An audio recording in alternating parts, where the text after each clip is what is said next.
Here's the Davis Cup, symbol of international tennis supremacy. It's the 1947 Davis Cup matches, one of the world's major sport rivalries. A competition based on sportsmanship and good fellowship. A contest in which the common tie of tennis serves to bind sport enthusiasts from all four corners of the globe.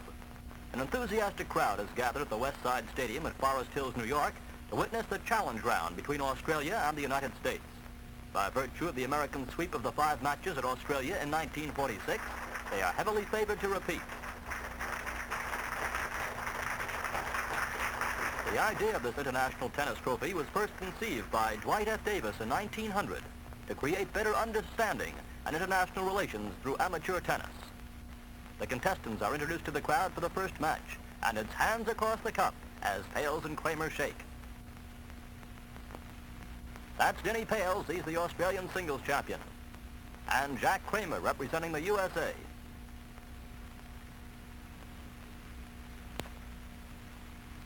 Kramer's plan of attack is to close into the net behind powerful drives. He calls his style of play the big game and combines all the game's attacking strokes into a smooth offense. This is Kramer in the near court. And he puts a hard smash away at the net.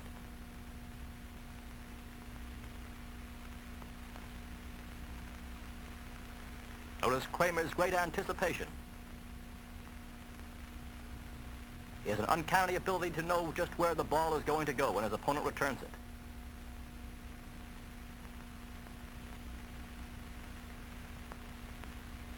Now it's Pails in the near court. And he can't reach it. Pails played his own game in the first match, no special strategy. It was a good defensive game, but he was up against a powerful offensive player. Kramer demonstrated that the best defense is a good offense.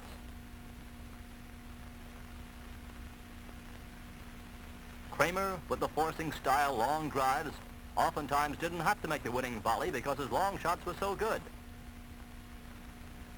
Notice the footwork as he dances to position, just like a boxer in the center of a ring. Kramer serving.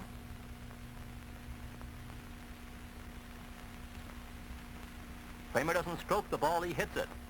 Plenty of drive.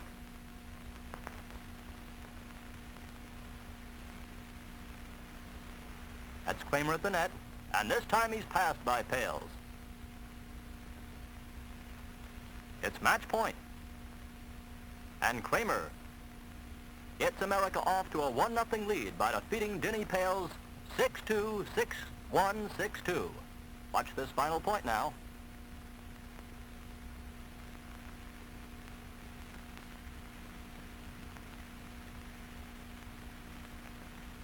That's it.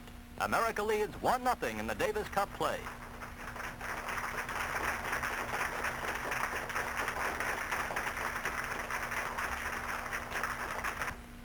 The second match of the afternoon finds Ted Schroeder of the United States facing Jack Bromwich of Australia. Schroeder in the near court, Bromwich in the far court. Schroeder serving.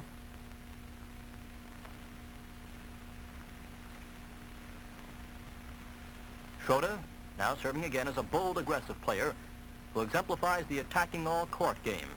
He's completely equipped as to strokes, ever on the alert for a chance to reach the net.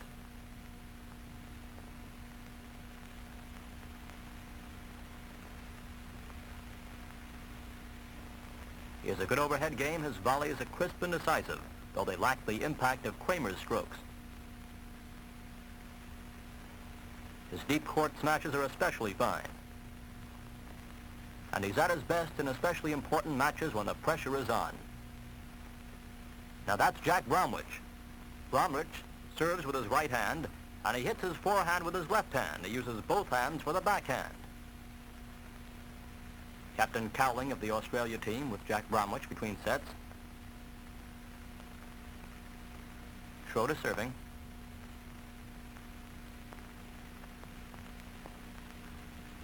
This is the 36th time the cup has been up for decision in 47 years. Bromwich now in the near court. Watch his style of play. The forehand with the left hand, both hands on the backhand. He's ambidextrous.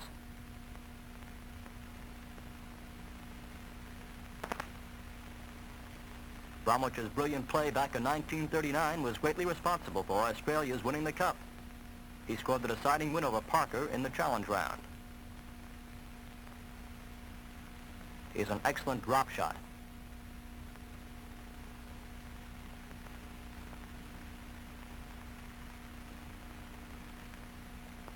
Bromwich serving again.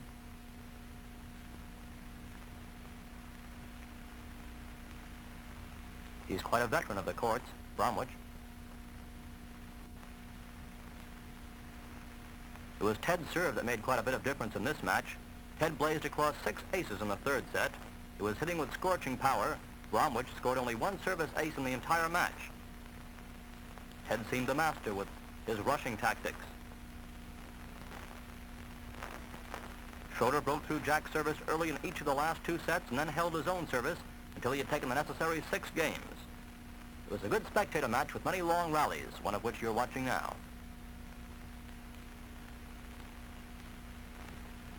And a beautiful play by Bromwich.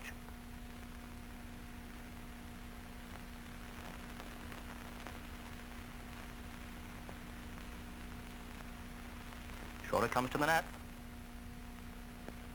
And America wins this second match, making it 2-0 for the afternoon. Schroeder defeats Bromwich by a score of 6-4, 5-7, 6-3, and 6-4.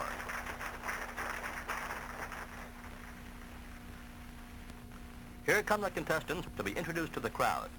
The Americans on the right, the Australians on the left. Kramer and Schroeder representing the USA, Bromwich and Long for Australia. And the team captains, Ulrich Mann Jr. of America, Roy Cowling of Australia. Kramer and Schroeder, the doubles team from California, who are best friends on the court and off the court. As a matter of fact, Kramer's 8-month-old son named for Ted, and Schroeder calls his baby boy Little John after Kramer. The photographers have a field day before the doubles get underway. Despite the United States conquest of the first day's match, there were those who remembered a similar situation back in 1939. That was the year that a courageous Australian team was in a similar plight, but bounced back with 3 straight wins in the last 3 matches to capture the cup.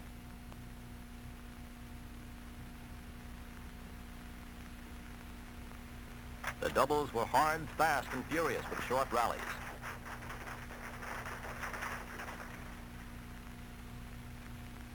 Australia in the near court, the Americans in the far court. The doubles represented a fine study in tennis technique. Long, with his tremendous smashing game, supplied the power for Australia. Bromwich, the tactician, got that 2-handed dip shot over the net to excellent advantage, as Long was smashing deep with perfect control.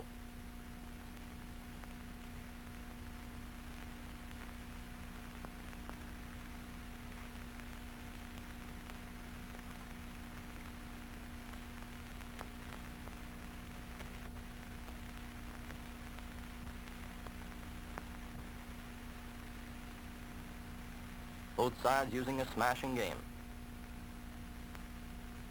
Long stole the show in the doubles match, although Ulrich Mann, non-playing U.S. captain, was loud in his praise of Bromwich returns.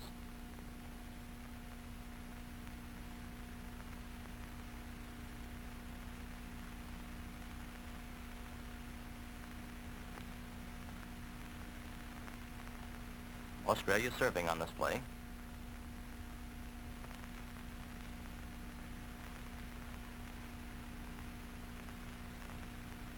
Long was chosen to replace Adrian Quist in the doubles of this year's matches. He was a member of the 1946 Cup squad, but he didn't play. Kramer and Schroeder showed flashes of brilliance, but were no match for the tight team play of the Aussies. 3 times the Australians broke through Kramer's high-bouncing service, once in each of their winning sets.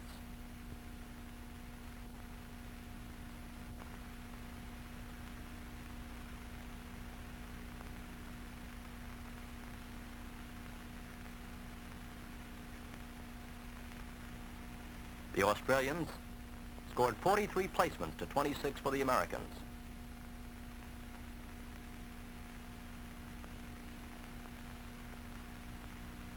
In the doubles, the Australians took the offensive for the first time in the matches, and it really paid off.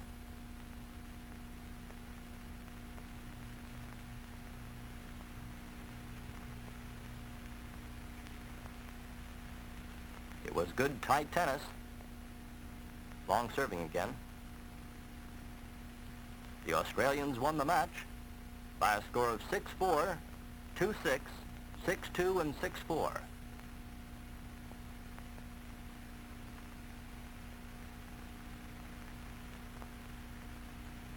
Australia in the near court, the Americans in the far court. Schroeder going back for a hard one.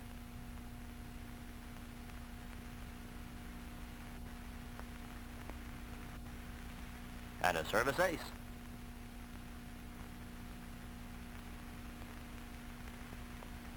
By winning this match, the Australians made the score 2-1 in favor of the USA.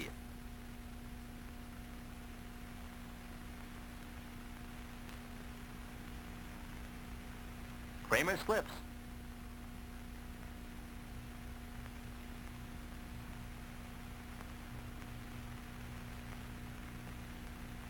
Brilliant net play characterized this match. Bromwich returns to the court. Two aggressive teams.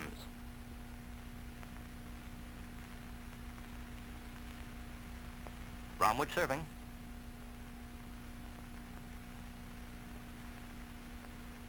And that's the match. The Australians still in the running.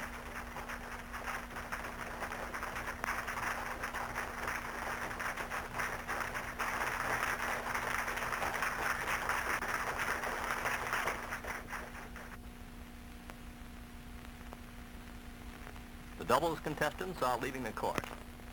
That's actress Jinx Falkenberg being interviewed over the microphone. The start of the third day. And this really was a match. Pails and Schroeder. Schroeder for the USA and Pails for Australia. That's Ed Schroeder in the near court.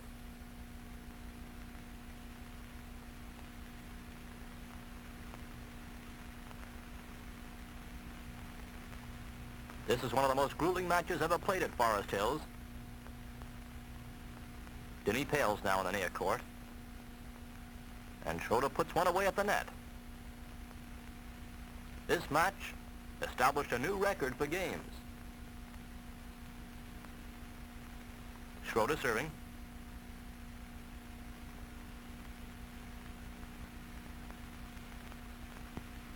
And a nice placement by Ted Schroeder. Pails now in the near court.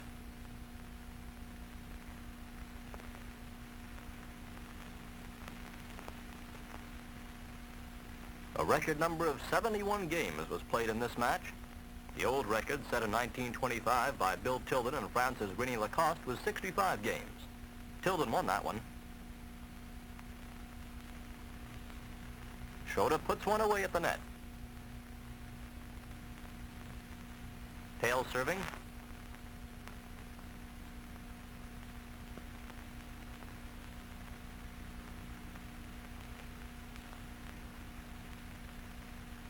At Schroeder.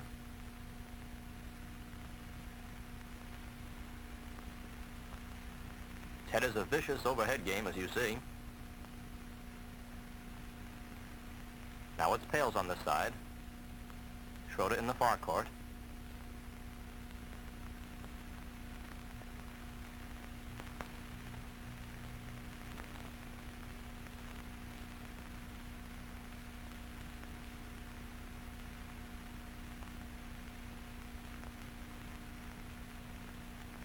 This match also set a record for the length of time that consumed, 3 hours and 5 minutes.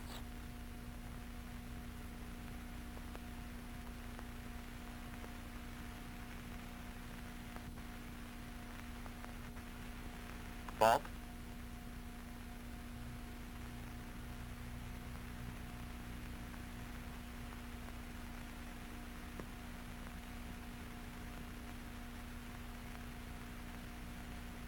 If America wins this one, they win the cup. They're now leading 2-1.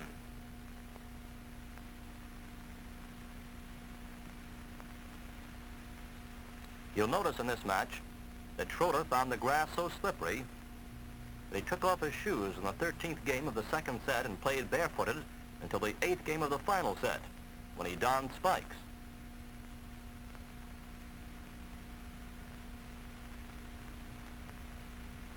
The spikes were allowed to be used with the authorization of the referee, when the sun went down behind the stadium and the grass got dewy. That was about 5 o'clock. And when you see Schroeder playing bare feet, it's the first time that such an occurrence happened in Davis Cup tennis. The Australian box.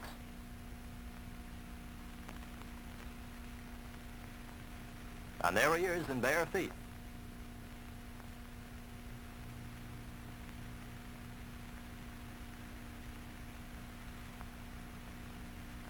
Here's how the match is going as far as the scores of the sets. Schroeder won the first set by a score of 6-3, and the second by a score of 8-6.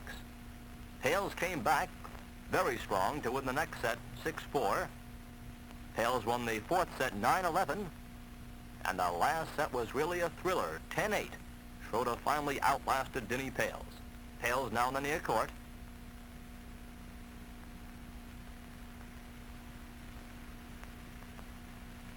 Pails serving.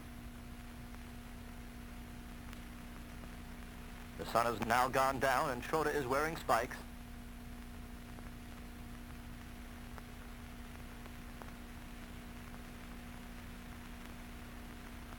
The final set was a thriller, as we said. Each held the service through 16 games. Then in the 17th, Ted broke through and then held his own to wrap up the match. The closeness of the match is reflected in final point totals. Ted had 222 and Pails 218. Schroeder in the near court. And that's it. The match is over. The Americans win the cup 3-1, with one more match to be played as a formality. The final match, Kramer versus Bromwich. That's Jack Kramer going into the net.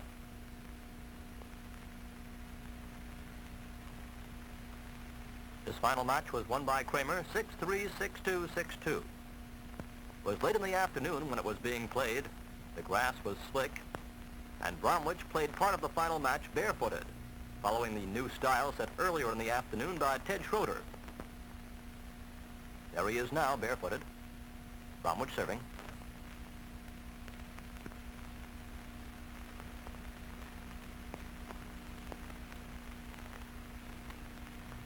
Very slippery, as you can see. Kramer played the same magnificent form that he displayed in the first day's match when he defeated Pails. His smashing service and smashing game at the net, just a bit too much for Jack Bromwich to cope with.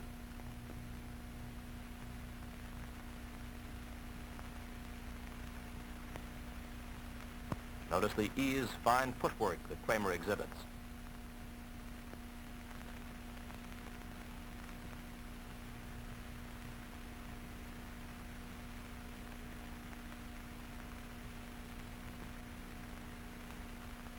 This is match point.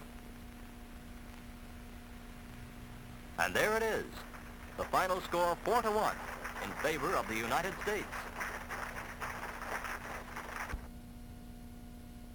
Jack Kramer, the best amateur tennis player in the world.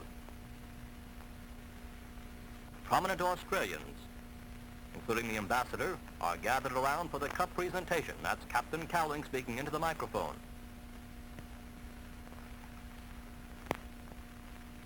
Schroeder and Kramer. And the Davis Cup, retained by the United States in 1947.